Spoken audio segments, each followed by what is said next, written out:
3 years ago, my body broke in a way bones aren't supposed to. Metal and glass twisted around me like a cage.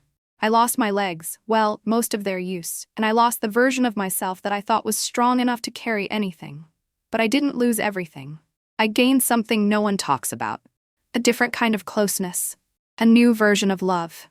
One I wasn't ready for. Stick with me. This isn't easy to say, and it won't be easy to hear. But maybe you'll understand why I stayed quiet for so long. Back then, my days blurred into painkillers and pity, into friends who stopped calling, and a husband who eventually didn't come home. But someone did stay.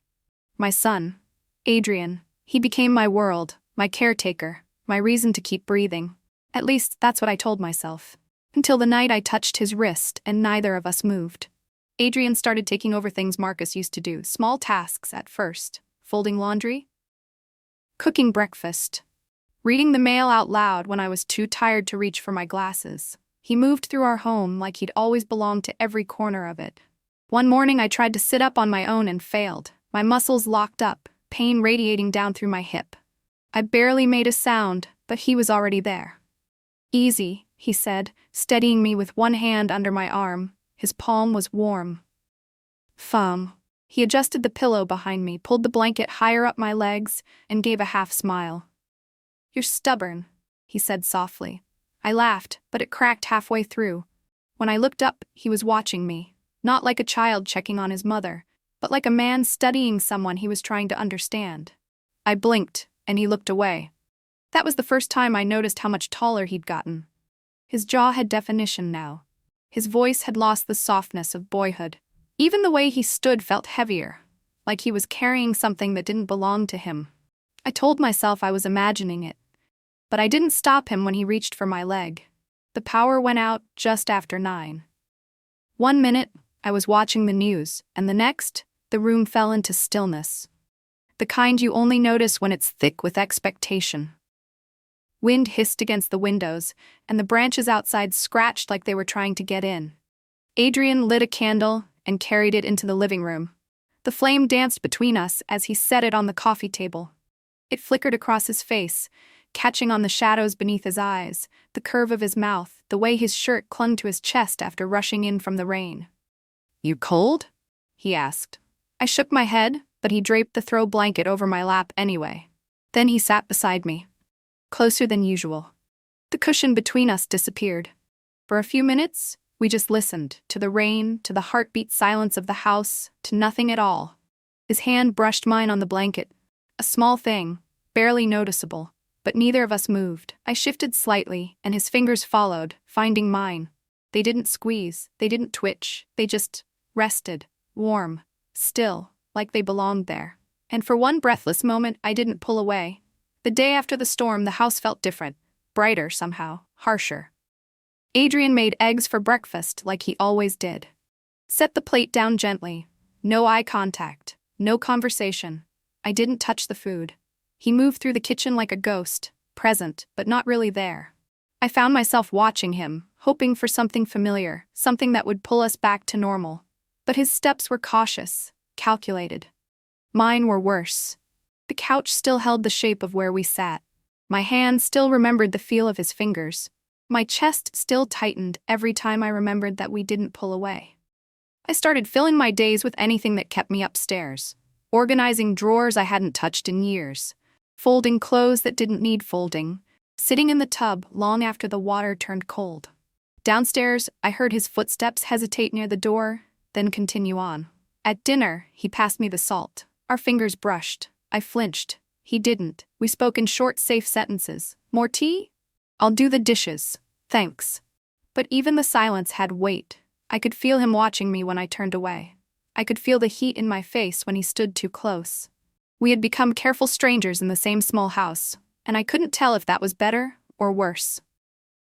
It was a Wednesday, mid-morning. I was folding towels in the living room when I heard a knock, steady, firm, too familiar. I opened the door, and there he was, Marcus, a duffel bag slung over one shoulder, a grocery bag in the other, clean-shaven, wearing the same cologne he used to wear when things were still good. "I thought I'd come home," he said, like no time had passed, like he hadn't left without a word. My throat dries instantly. I didn't know whether to slam the door or collapse into it. He stepped inside before I could answer. Set the bag down. Looked around like he was inspecting damage after a storm. Place looks the same. It didn't. Adrian came in from the back door, boots muddy from the yard.